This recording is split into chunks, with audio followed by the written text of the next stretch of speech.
সবে মাধ্যমিক পাশ করেছো, তুমিও হয়ে যেতে পারো নিউজ অ্যাঙ্কার। টেলিভিশন চ্যানেলে তুমি খবর পড়তে পারো। তুমিও হয়ে যেতে পারো রিপোর্টার। তুমিও কোনো টেলিভিশন চ্যানেলে সাংবাদিক বা রিপোর্টার হয়ে যেতে পারো। তুমি হয়ে যেতে পারো স্ক্রিপ্ট রাইটার। তুমি হয়ে যেতে পারো ভয়েস ওভার আর্টিস্ট। তুমি হয়ে যেতে পারো স্টেজ অ্যাঙ্কার। যদি মাধ্যমিক পরীক্ষার পরে জাস্ট করে দাও এই একটি কম্বাইন্ড কোর্স। বন্ধুরা, মাধ্যমিক দেওয়ার পরে অনেক ছাত্রছাত্রী বিভিন্ন কোর্স করে, কিন্তু সেই কোর্সেসগুলোর ম্যাক্সিমাম হচ্ছে ব্যাকডেটেড কোর্স। তোমার বাবা তোমার মা যখন তোমার বয়সে ছিল তখন তারা এই সমস্ত কোর্সেসগুলো করতো, কিন্তু এখন সেটা হচ্ছিল ক্রিয়েটিভ ছেলেমেয়েদের জন্য, নতুন নতুন ভাবনা চিন্তার জন্য।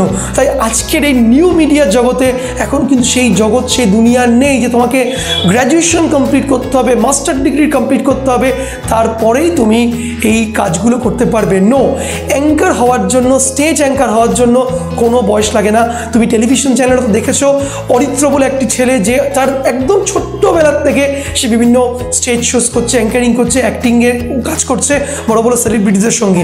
ভেবে দেখো, তার মা বাবা যদি বলতো যে না তুমি ছোট অরিত্র, তুমি অ্যাঙ্কারিং করবে না, তুমি শিখবে না, তাহলে সে কি হতে পারতো? নো, সে যেহেতু হতে পেরেছে তুমিও হতে পারবে। জাস্ট তোমাকে স্টেপ আউট করতে হবে, তোমাকে জাস্ট অগ্রসর করতে হবে তোমাকে। বন্ধুরা, আমাদের এখানে প্রোভাইড করি আমরা একটি অ্যাডভান্স কোর্স, মাধ্যমিক ছাত্রছাত্রীরা যেটা করতে পারো। এটা 5 to 6 মান্থসের ট্রেনিং। তুমি পশ্চিমবঙ্গের যে কোনো প্রান্ত থাকো সে তারাই তুমি কোর্সটি করতে পারো। এই কোর্সটির মধ্যে টোটাল 6টা জিনিস শেখানো হবে। নাম্বার 1, তুমি শিখবে নিউজ রিডিং, টিভিতে খবর পড়া। নাম্বার 2, তুমি শিখবে স্ক্রিপ্ট রাইটিং, টিভিতে স্ক্রিপ্ট লেখা। নাম্বার 3, তুমি শিখবে অ্যাঙ্কারিং, স্টেজ অ্যাঙ্কারিং, বিভিন্ন স্টেজে টিভিতে অ্যাঙ্কারিং করা। নাম্বার 4, তুমি শিখবে হচ্ছিল প্রোডাকশন, একটা টোটাল প্রোগ্রামের অনুষ্ঠানের প্রোডাকশন, ব্যাকএন্ডে যারা কাজ করে তুমি প্রোডাকশনে কী করে কাজ করবে। নাম্বার 5, তুমি শিখবে হচ্ছিল ভয়েস ওভারের কাজ, কী করে তুমি ভয়েস ওভার দেবে, ভয়েস আর্টিস্ট হবে, কার্টুনে কী করে ভয়েস ওভার দেবে, ডাবিং কী করে করবে, এই ভয়েস ওভার কাজ। এবং নাম্বার 6, তুমি শিখবে হচ্ছে অবশ্যই রেডিওর জন্য রেডিও জকিং। এবার তুমি ভেবে দেখো, কেন তোমাকে তো আর্লি স্টেজ আমি করতে বলছি। তুমি যদি অরিজিৎ সিংয়ের মতন সিঙ্গার হতে চাও, তুমি যদি মনে করো যে আমি 23 বছর পরে গিয়ে গান গাওয়া শুরু করব, তুমি কি অরিজিৎ সিং হতে পারবে? নো, অরিজিৎ সিং গান গাওয়া শুরু করেছিল যখন ওর 8 বছর, 7 বছর, 10 বছর বয়স ছিল, তবে ও 22-23 বছরে গিয়ে ক্লিক করেছে। তুমি যদি বিরাট কোহলির মতন ক্রিকেট প্লেয়ার হতে চাও, তুমি কি 21 বছর বয়সে, 22 বছর বয়সে ক্রিকেট খেললে হতে পারবে? নিশ্চয়ই নয়। তোমাকে কিন্তু 10 বছর, 12 বছর বয়সে ক্রিকেট খেলা শুরু করতে, তবে 21, 22, 23 বছরে কি তুমি হিট করবে বা সুপার হিট হবে। তো ব্যাপারটা হচ্ছে এরকম। এই ফিল্ড, এটা হচ্ছে ক্রিয়েটিভ ফিল্ড। এই ফিল্ডে তুমি যদি 16 বছর বয়সেই বিষয়টি শিখে নাও, বুঝে নাও, পার্ট টাইম করো, শুরু করো, বাড়িতে বসে ফ্রিল্যান্সিং করছো, স্ক্রিপ্ট লিখছো, প্রচুর এখন কিন্তু ছোট বড় নিউ মিডিয়ার প্ল্যাটফর্ম রয়েছে যারা সুযোগ দেয় নতুনদেরকে বাড়িতে বসে কাজ করার। মাঝে সাথে অফিসে গেলে স্টেজ অ্যাঙ্কারিংয়ের জন্য তো কোনো বয়স লাগেই না। সারা বছর বিভিন্ন প্রোগ্রামে, কলেজের অনুষ্ঠান, সাংস্কৃতিক অনুষ্ঠান, রবীন্দ্র জয়ন্তী মতন বিভিন্ন প্রোগ্রামে কিন্তু স্টেজ অ্যাঙ্কারিং অ্যাঙ্কার নেয়। সেক্ষেত্রে তুমি সব কাজ করতে পারো, মাসে 1বার 2বার, 2 মাসে 1বার 3বার, পড়াশোনার সাথে সাথে পার্ট টাইম কাজ করতে পারো।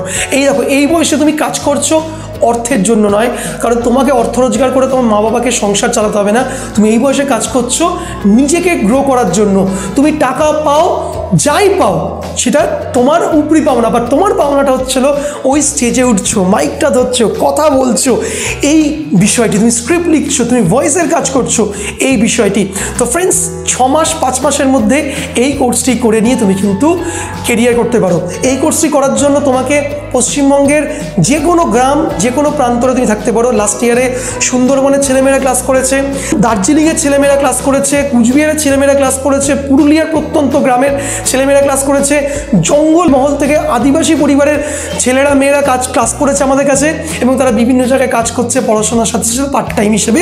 এবং অনেকে কাজ না করলেও তারা বাড়িতে প্র্যাকটিস করছে, ক্লাস করছে, চর্চার মধ্যে রয়েছে, কারণ এটা পার্সেন্ট টু পার্সেন্ট ভ্যারি করে।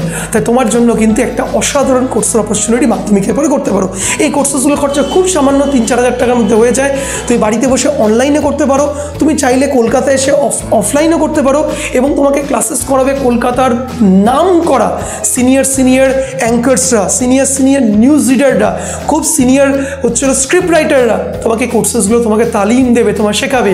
এবং বিশ্বাস করো, এখনই তুমি যদি এই বড় ইন্ডাস্ট্রির একটা বেসিক ফান্ডামেন্টালসটা ক্লিয়ার তোমার হয়ে যায়, জাস্ট ভেবে দেখো এখন তোমার বয়স মাত্র 15 বা 16, যখন তুমি 21, 22, 23 বছর বয়স হবে তখন মা বাবার মুখ তুমি উজ্জ্বল করবে, তোমার নামে পরিচিত হবে তোমার মা বাবা, ততদিন তুমি কিন্তু সুপারস্টার হয়ে গেলে।